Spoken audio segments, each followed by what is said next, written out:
بسم الله الرحمن الرحیم. السلام علیکم و رحمت الله و برکاته. یک بار دیگر به تمام خواهران عزیزی که اینجا با ما هستید و دیگر عزیزانی که بعداً ثبت ها را مشاهده میکنید. امروز دوام سوره مطففین را میگیریم. درس گذشته تا آیت 15 گرفته بودیم خطا نکنم، درباره از ترازو زدن و فریب و مال همدیگر را از روی باطل خوردن بود. آیت 15 هم را یک بار دیگر تکرار میکنیم، دوام میدیم خواهران عزیز. الله میگوید در آیت 14: اعوذ بالله من الشیطان الرجیم کلا بل ران علی قلوبهم ما كانوا یکسبون. هرگز همان گونه که کافران گمان میکنند این گونه نیست. بدانید که گناهایی که آنها کردند قلبهای آنها را پوشانیده است و درباره ختم زده شدن یا گفتیم مهر زده شدن به قلبها به سبب گناه زیاد پیشتر گفته بوده. در دوامش الله میگوید کلا انهم عن ربهم یومئذ لمحجوبون. اصلا شما بدانید که کافران و این چنین گناهگاران آنهایی که مردم را میفریبند روز قیامت بین آنها و بین پروردگارشان پرده افکنده می شود. آنها پروردگار را نمی بینند و همین آیت یکی از دلیل های قوی هست که مؤمنان برعکس این پروردگارشان را یا الله رب العالمین را روز قیامت خواهند دید. خیلی که الله میگوید وجوه یومئذ ناظره الی ربها ناظره. روز قیامت چهره های هستند که خیلی شکفته و خرسند هستند و آنها به سوی پروردگارشان نگاه میکنند. الله میگوید آنهایی که در دنیا غضب الله را آوردید و برعکس گفته های الله عمل کردید، بدانید که روز قیامت شمایان محروم هستید از دیدار پروردگارتان. ثم انهم لصال الجحیم. سپس آنها افکنده می شوند، سوزانیده می شوند در جهیم. جهیم یکی از نامهای دوزخ می باشد. چگونه می دانید دوزخ هم 7 دروازه دارد و یکی از نامهای آن جهیم می باشد. ثم یقال هذا الذی کنتم به تکذبون. و وقتی آنها را به این جهیم انداخته می شود، فرشته هایی که در جهیم هستند به اهل دوزخ می گویند این همان دوزخی هست که شما آن را تکذیب می کردید. این همان دوزخی هست که شما به آن باور نمی کردید. شما می گفتید پس از مردن خاک شده می رویم. شما می گفتید هیچ جزای در آن دنیا وجود ندارد. یا خیلی با امید بودید که گویا که شما اصلا سزای عملهایتان را نمی بینید. و پروردگار چی می گوید؟ آنها در داخل جهیم یا در داخل دوزخ به آنها گفته می شود که بدانید انا این همان جایی هست که شما به آن باور نمی کردید.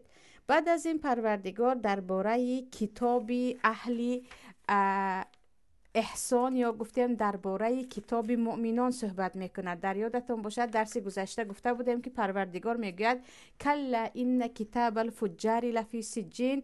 بدانید که کتاب یا عملهایی که کافران انجام میدهند آن را نوشته شده است به کتاب و آن کتاب در قعر جهنم است. در بعض روایت ها در زمین و هفتم است، یعنی در پایان است. اینجا برعکسش الله میگوید بدانید که این کتاب الابرار لفی علیین. بدانید که کتاب ابرار یعنی نکوکاران، عملهای نکوکاران کتاب آنها یعنی عملهای آنها را در کتاب نوشته شده است و آن کتاب در علیین می باشد. و درباره علیین یک چند روایت است و تقریبا تمام روایت ها را جمع کنیم خواهران عزیز، این آسمان هفتم زیر عرش پروردگار است. و سبحان الله در همین کتاب تفسیر قرطبی هم آوردن که وقتی بنده های مؤمن یا گفتیم نکوکاران خالصا برای الله عمل انجام می دهد، فرشته ها وقتی آن عمل ها را نزد پروردگار می برند، پروردگار میگوید من به این عملهای بنده ام دانا هستم و من میدانم که این عمل را خالصانه انجام داد. به کتابش بنویسید که او از اهل جنت است و این کتاب در همانجا میماند. یعنی عملهای نوشته شما در نزد پروردگارتان محفوظ میماند و علیین همان آسمان هفتم نزدیک زیر عرش پروردگار یا گفتیم نزدیک به عرش پروردگار می باشد. و الله میگوید و ما ادراک ما علیون، و تو از کجا میدانی که کتابی که در همان علیین است چی هست؟ کتاب مرقوم، کتابی که رقم به رقم، عمل به عمل نوشته شده است.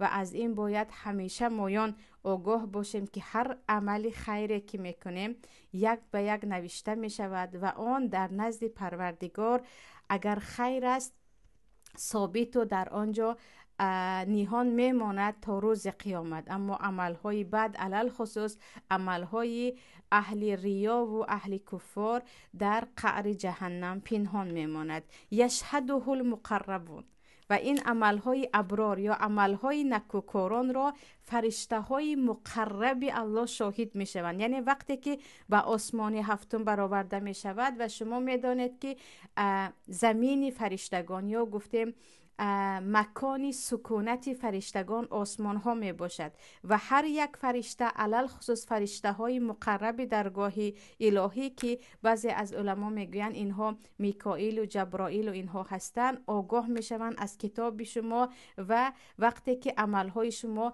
نوشته می شود و به بالا برآورده می شود حتی فرشته ها هم به آن با یک نظر غبطه که چه عمل این بنده انجام داده است که اینقدر به بالا برآورده شد نگاه میکنند. و الله چی میگوید؟ یشهده المقربون، آن عملهای کرده شما را فرشته های مقرب شاهد میشوند. یعنی هر روزی که عملی خوب میکنید یقین بدانید آن به بالا میبراید. پیامبر صلی الله علیه و سلم میگن در نماز بامداد و در نماز عصر فرشته ها جای خود را عوض میکنند و عملهای هر روزه را بالا میبرند. هر عمل صالحی که چه از نماز، چه از صدقه، چه از خیر، چه از ذکر، چه از خواندن قرآن، چه از درس خواندن به خاطر الله یا تعلیم دادن، هر عملی که به خاطر الله انجام دادید آن کتاب شما یعنی آن عملی نوشته شده شما در نزد پروردگار محفوظ میماند. از آن کسی بیخبر نیست. یقین بدانید عملهای صالح شما پاداش خود را دارد به شرط آنکه خالصانه باشد. بعضا من و شما را شیطان وسوسه میکند که این همه خیر کردی، این همه خوبی کردی، نتیجهش در کجا است؟ چرا همیشه در عذاب هستی؟ چرا مشکلی ها سر تو می آید؟ چرا؟ یعنی شیطان از چند راه به ما داخل می شود. اما یقین بدانید یشهده المقربون، عملهای شما را فرشته های مقرب الله حتی شاهد هستند که شما چیکار کرده ایستادید و پروردگار اجر شما را یا عاجلا در همین دنیا یا عاجلا در آخرت البته برمیگرداند. در دوامش الله میگوید ان الابرار لفی نعیم علی الارائک ینظرون تعرف فی وجوههم نضرة النعیم یسقون من رحیق مختوم ختامه مسک و فی ذلک فلیتنافس المتنافسون. اینجا الله به من و شما درباره اهل جنت میگوید و میگوید در جنت نکوکاران در نعمتهای پروردگار هستند. خدایا چه نعمته؟ علی الارائک ینظرون، در تخت ها نگاه کرده مشاهده میکنن. عبدالله ابن عباس میگویند عمک بچه پیامبر و عالم تفسیر و گفتیم عالم به کتاب پروردگار عبدالله ابن عباس میگویند اهل جنت در تخت ها نشسته و تکیه کرده اهل دوزخ را تماشا میکنند. در آن زمان که الان تلفن و این چیزها نبود حیران میشدند صحابه ها که چگونه از جنت دوزخ را دیده میشود. اما الان ما میدانیم که در خانه نگاه کرده گوجاها را تماشا کرده نمیتوانیم. میگن از جنت در جنت تکیه زده به تخت ها اهل دوزخ را تماشا میکنند و میگویند انا این همون بود که در دنیا ما رو اذیت میداد، یا انا این همون فرعون است، یا آنهایی که در دنیا با بدی و با شقاوت شناخته میشدند. بعضی از علما میگن نه، آنها در تخت ها نشسته اهل دوزخ را ولیکن زیادتر خود جنت را تماشا میکنن، نعمت های جنت را که پیامبر صلی الله علیه و سلم میگن حتی چیزهایی که از خاطرتان هم نمیگذرد در جنت برای شما آماده است. تعریف فی وجوههم نضرة النعیم، در چهره های اهل جنت نعمت ها یا اثر نعمت ها دیده می شود. یعنی آنهایی که در جنت هستند از چهره هایشان دیده می شود که چقدر آنها خرسند هستند، چقدر آنها در ریزاگی هستند. چگونه که درباره اهل دوزخ هم سخن می رود که آنها چهره هایشان سیاه و زشت است و در چهره هایشان خوری و ذلت دیده می شود. در چهره اهل دوزخ جنت هم نضرة النعیم، خوشحالی دیده می شود. یسقون من رحیق مختوم، آنها نوشانیده می شوند از شراب هایی که آمیخته هست به مسک، آمیخته هست به چشمه که نامش تسنیم است. ختامه مسک و فی ذلک فلیتنافس المتنافسون، آن شراب ها یا نوشابه هایی که آنها می نوشند، خواهران عزیز در جنت زیاد درباره نوشابه ها می آید، برای آنکه یکی از لذت های انسانیت از نوشابه هست. یعنی ما چیزی رو می نوشیم از آن لذت می بریم و زیاد درباره خوردن و نوشیدن و لذت و صفا زیاد در جنت گپ می رود. اینجا هم الله میگوید ختامه مسک و فی ذلک فلیتنافس المتنافسون. ختام با دو معنا هست. یکی از معنایش این است که شرابی که شما در جنت می نوشید آن با مسک، یعنی با این مسک خوشبویی آمیخته هست، با یک عطری که خیلی بویش بالا هست. و یک روایتش این است که وقتی شراب را نوشیده تا آخر می آید، در آخر شما از مسک می نوشید، یعنی از نوشابه دیگری که باز لذیذتر است. و در دوامش الله می گوید و فی ذلک فلیتنافس المتنافسون. پس برای این، یعنی برای این نعمت های جنت مسابقه کنند که پیش رفته می رسیده بازی کنند با هم آنهایی که می خواهند مسابقه کنند. چگونه که پیشتر هم گفته بودیم، الله می گوید و سارعوا الی مغفرة من ربکم و جنات عرضها کعرض السماوات والارض، شما بیشتابید به سوی مغفرت پروردگارتان و جنتی که وسیعی آن وسیع‌تر از زمین و آسمان است.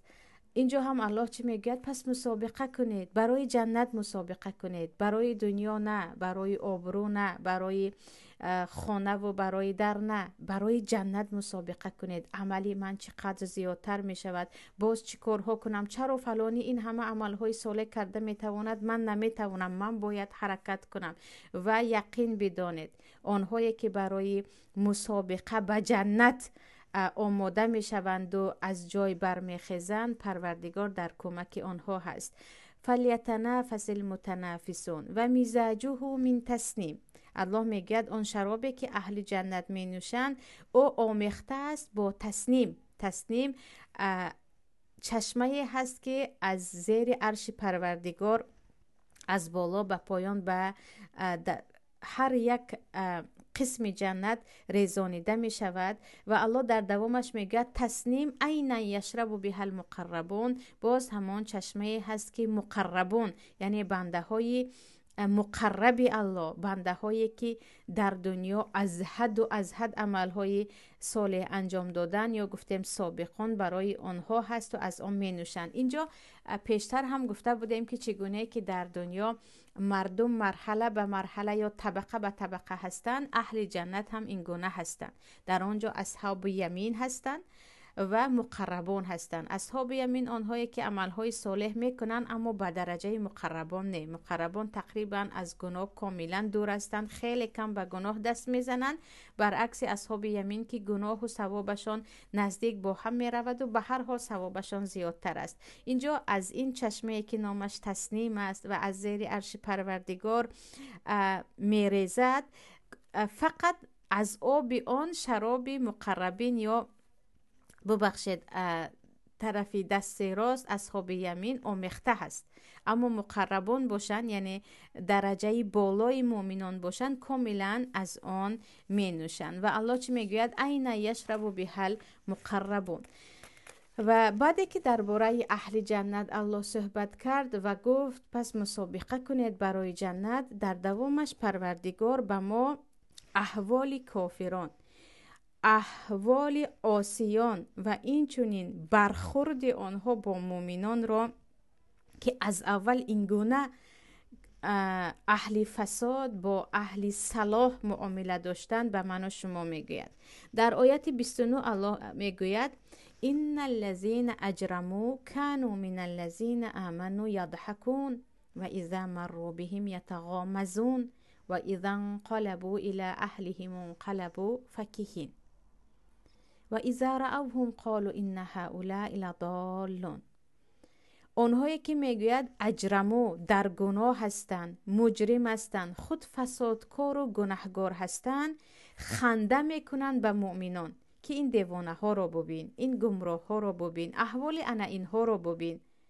یعنی این سنتی اهل فساد است و این یک درس هست برای ما که نباید یک زنی مسلمان، یک زنی که در راه حق است و میداند که او در راه حق است، اصلا از مسخره کسی، از مذمت کسی، از پس زدن و طعنه زدن کسی بترسد.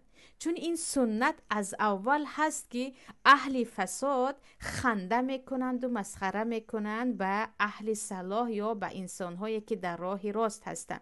و در آیت دیگر الله میگوید ولقد استهزئ برسل من قبلک فحاق بالذین سخروا منهم ما كانوا به یستهزئون. ای محمد، در حقیقت پیش از تو پیامبرانی که بودن آنها رو هم مسخره کرده بودن. اینک لفی ضلال مبین، تو در گمراهی آشکار هستی. اینک لمجنون، تو مجنون و دیوانه هستی. یا تو در همراه انسان‌های تماما کم عقل هستی. این گونه مسخره ها همیشه بود.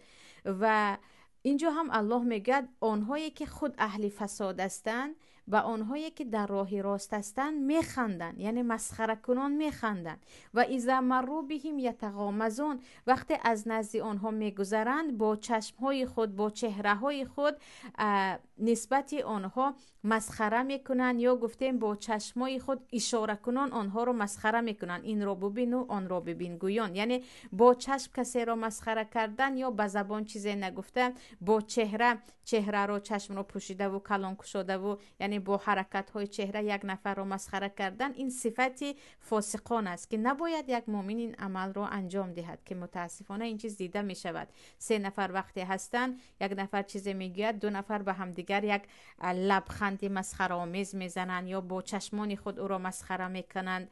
مسخره کردن که فقط با زبان نیست، با دست هم می شود، با چشم هم، با چهره هم. و اساسا این عملی که هست عمل اهل فساد است. الله میگه وقتی از نزد آنها مؤمنه گذرد، چند نفر با هم باشن، با چهره ها او را مسخره میکنند، با چشم اشاره کنان و چیزی دیگر. و اذا انقلبوا الی اهلهم انقلبوا فکهین. و این بس نیست، باز وقتی به خانه می آیند خرسندانه می آیند که فلانی را ما امروز مسخره کردیم، شرمندش کردیم، این گفتیم و آن گفتیم. یعنی این همین صفت امروز هم در فسادکاران فاسقان هست، پیشتر هم بود و از آن پیشتر هم بود. پس من و شما بدانیم که نباید قلب ما آزرده شود وقتی کسی به خاطر حجابمون به ما خنده میکند، وقتی کسی به خاطر لباس خاکسارانه ما رو مسخره میکند، وقتی کسی به خاطر زندگی که ما به خاطر الله یک زندگی ساده انتخاب کرده مسخره میکنند. نباید به اون آزرده شویم. این چی هست؟ این یک سنت یا یک روش اهل فساد است که از اول به اهل صلاح یا به آنهایی که در راه حق هستند مسخره میکردن. الله چی میگه در دوامش؟ این کم نبود به خانه آمده مسخره میکنند و خرسندی میکنند که ما چقدر اذیتش دادیم. و اذا رأوهم قالوا ان هؤلاء لضالون. وقتی آنها رو میبینن با دست ها میگن اینها یک گمراه هستند. امروز هم هست، کم نیست، میگن این ملاها به جز قبر گفتن و جنت و دوزخ دیگر کاری ندارن. اینها راه گم زده هستن، اینها بیچاره هستن که در دنیا زندگی خود رو به ماتم تبدیل دادن. این سخنها هنوز هم هست. اهل فساد همیشه مسخره میکند آنهایی که در راه راست است، چون چشم کور دارد، قلب کور دارد، چیزی رو فقط از ظاهر میبیند و کمی دورتر رو دیده نمیتواند. الله میگه و ما ارسلوا علیهم حافظین. شما چرا اینقدر مسخره میکنید اهل اصلاح را یا گفتیم مؤمنان را؟ مگر شما وکیل هستید، رقیب آنها هستید، همیشه باید از پی اینها باشید؟ اصلا شغلتون چی است که اینقدر اینها را مسخره میکنید؟ کاری شما چی است اصلا؟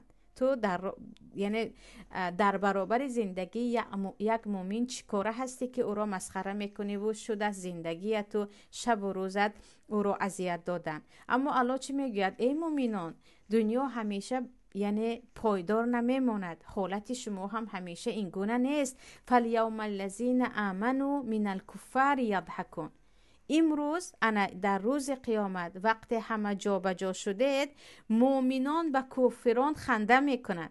علی الارائک ینظرون، در تخت های جنت تکیه زنان تماشا میکنند حال آن کافران را و به آنها را مسخره میکنند که تو مرا گمراه میگفتی، تو میگفتی کجاست جنت و کجاست دوزخ، اصلا کی جنتی است کی دوزخی است این را خدا میداند، اصلا شاید من جنت درایم. این گونه گپ ها در تاجیکای خودم هم شنیده میشود که وای بر حالتان که شما به مسخره میگیرید جنت الله را، دوزخ الله را، به مسخره میگیرید بنده های الله را. و الله چی میگوید؟ هل ثوب الکفار ما کانوا یفعلون. امروز که دیگر تو با آن عملهایت با سزایش داخل دوزخ شدی، آیا کارهایی که در دنیا میکردی کمی از آن به تو فایده کرد یا زیادش؟ چی فایده دیدی اصلا؟ اکنون بسوز و حتی با مردن از دوزخ خلاص شده نمیتوانی. در آنجا چی است؟ هلک انی سلطان یا لیتها کانت القاضیه. انشالله بعدا میخوانیم که داد و فغان میزنند اهل دوزخ که ای کاش مرگ بیاید و الان بمیریم، ای کاش ما نابود شویم و این درد را نبینیم. ولی الله میگوید اکنون چی سود است؟ اکنون دیگر تمامی فرصت ها از دست رفت. پس این آیت ها خواهران عزیز از آیت 29 تا 36 پروردگار به من شما قاعده زندگی یک مؤمن در دنیا را میفهماند که رویش همین گونه هست. همیشه اهل فساد خود گناهگارند و گمراهند، من و شما را گمراه میگویند. خود بیچاره هستند و آخرتشان وای است، به من و شما میسوزند که اینها از دنیا چی دیده ایستاده است، این بیچاره حیاتش را فقط ماتم کرده است. اما جنت یک انسان در قلبش است، دوزخش هم در قلبش است. یک مؤمن اگرچه زندگیش با تمام خاکساری با تمام دوری از لذت ها باشد، هم باز او در جنتی که در قلبش است با آن زندگی دارد و این وعده الله است که راضیت مرضیه است. او هم از پروردگار راضی هست و هم انشاءالله پروردگار از او راضی می باشد.